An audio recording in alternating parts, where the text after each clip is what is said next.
Ο φοίνικας λοιπόν χρησιμοποιείται ως νόμισμα από την αρχαιότητα και θα τον βρούμε και σε πάρα πολλούς λαούς. Είναι κάτι κοινό. Ο φοίνικας σε νομίσματα. Μάλιστα η Ελλάδα είχε το πρώτο νόμισμα τον φοίνικα, ο φοίνιξ, και στη δικτακτορία τον ξαναχρησιμοποίησανε. Το 1988 στο Economist υπήρχε αυτό το πρωτοσέλιδο ότι το 2018 θα έχουμε το παγκόσμιο νόμισμα τον φοίνικα. Και βλέπετε τον φοίνικα με το Fleur de Lis. Το Fleur de Lis είναι το σύμβολο των βασιλικών οίκων και των Μεντίτσι της Φλωρεντίας. Όμως για να προσέξουμε λίγο το δολάριο εδώ. Λέει «In God we trust», που σημαίνει στον Θεό. Και βλέπετε την πυραμίδα εδώ, που είναι η πυραμίδα του φοίνικα. Το μάτι του φοίνικα βλέπετε εδώ. Είναι η πυραμίδα που πάει και αναγεννάται. Είναι δική του η πυραμίδα. Έτσι λοιπόν, in God we trust είναι ο φοίνικας ο Θεός εδώ που καλούν στο δολάριο οι μασόνοι, γιατί μην ξεχνάμε ότι εδώ έχουμε τη Σολομονική με τη μασονία. Τι σημαίνει φοίνικας? Φοίνικας σημαίνει η παλάμη, το φοινικόδεντρο, αλλά και το κόκκινο χρώμα. Στο μήκος κύματος όμως του κόκκινου χρώματος θα βρούμε το 666 και ακριβώς αυτή είναι η ένδειξη πάνω στην κολόνα του Μπαφομέτ. Ο Μπαφομέτ κάθεται στο 666 και στο 418. Επειδή η πυραμίδα εκπέμπει ακτινοβολίες, αυτά είναι μήκη κύματος και βλέπουμε ότι το 666 είναι το κόκκινο, το χρώμα του φοίνικα, και το 418 είναι το μοβ χρώμα, η άλλη άκρη του φάσματος, αλλά ταυτόχρονα αυτό το χρώμα είναι και το χρώμα του θανάτου. Ο ίδιος στη θέση αυτή, καθώς έχουμε τα δύο άκρα του φάσματος, είναι το πράσινο χρώμα και γι' αυτό θα συζητήσουμε στην πορεία. Έτσι λοιπόν το κόκκινο που είναι του φοίνικα είναι ο αριθμός 666. Φοίνικας σημαίνει η ίδια η λέξη, σημαίνει κόκκινο χρώμα. Είναι το χρώμα που φτιάχνανε οι φοίνικες, ο λαός, και ο αριθμός του είναι το 666. Πάμε λοιπόν τώρα στον Πάπα της Ρώμης, ο οποίος εμφανίζεται με ένα φίδι. Και το φίδι αυτό είναι ο όφης της νύχτας, καθώς είναι ο όφης του σκότους. Ο φοίνιξ αναγραμματίζει σε όφινιξ εάν βάλουμε το ύψιλον, γιατί η πυραμής είναι πρίσμα ύψιλον. Και επειδή η πυραμίδα είναι του φοίνικα, ο φοίνικας έχει το δικαίωμα να γραφτεί ή με γιώτα ή με ύψιλον. Μέσα από κανόνες αποκωδικοποίησης, ο φοίνιξ μπορεί να γραφτεί γι' αυτό τον λόγο και με ύψιλον. Όταν τον γράψουμε με ύψιλον μας δίνει το όφινιξ. Οι Ρωμαιοκαθολικοί κατήργησαν την Ανάσταση του Θεανθρώπου και την αντικατέστησαν με την αναγέννηση του φοίνικα και έχουν ως θεό τους τον φοίνικα. Και ταυτόχρονα είναι η πυραμίδα στο δολάριο και in God we trust, και πάνε στην πυραμίδα της Αστάνα που αναγραμματίζει σε σατανά και ζητάν πανθρησκεία. Και ταυτόχρονα θα γίνει ο φοίνικας το νέο παγκόσμιο νόμισμα.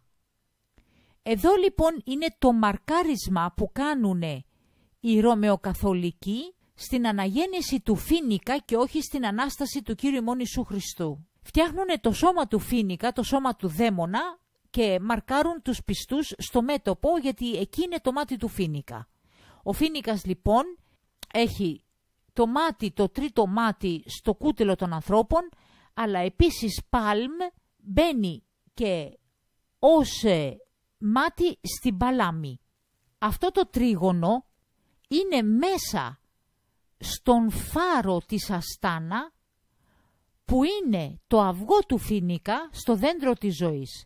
Και το βλέπετε είναι το δεξί χέρι και είναι ένα τρίγωνο, και συνήθως σε αυτό το τρίγωνο μπαίνει το μάτι, ο παντόπτης, και αυτό το μάτι θα σημαδέψει το κέντρο της παλάμης. Ακριβώς όπως εδώ. Το βλέπετε εδώ. Εδώ λοιπόν στο τρίγωνο μπαίνει το μάτι του φοίνικα, και στο δεξί χέρι βάζουν αυτή την παλάμη. Παλάμη θα πει φοίνικας. Έτσι λοιπόν το μάτι του φοίνικα από το τρίγωνο θα μεταφερθεί στην παλάμη και θα υπάρξει το σημάδι του φοίνικα πάνω στο χέρι των ανθρώπων. Ακόμα το μάτι του φοίνικα μπαίνει στο κούτελο των ανθρώπων, όπως το βλέπετε εδώ.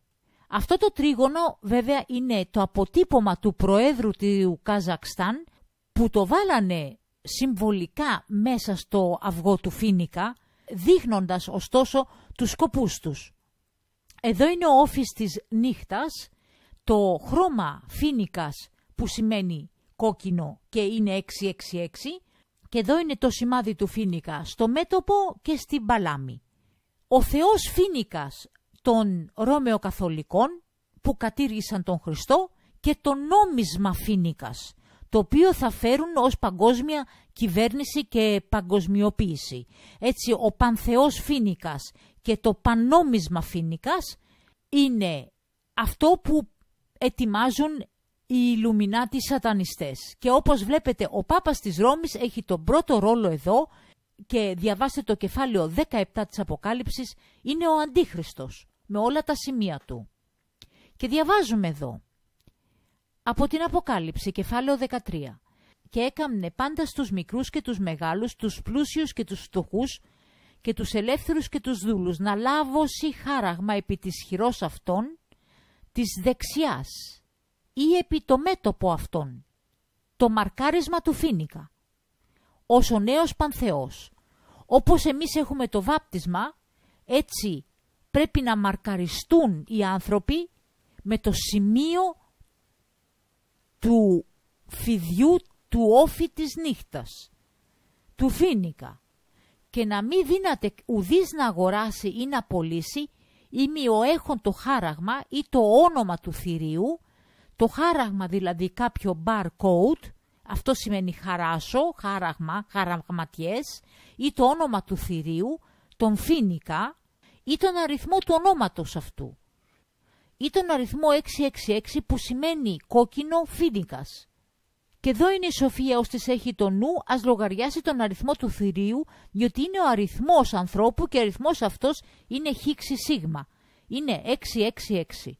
Φοίνικας σημαίνει κόκκινο, και το κόκκινο στο μήκος κύματος τις κολόνες του Μπαφομέτ είναι το 666, και είναι ακριβώς αυτό το μήκος κύματος του χρώματος του φοίνικα.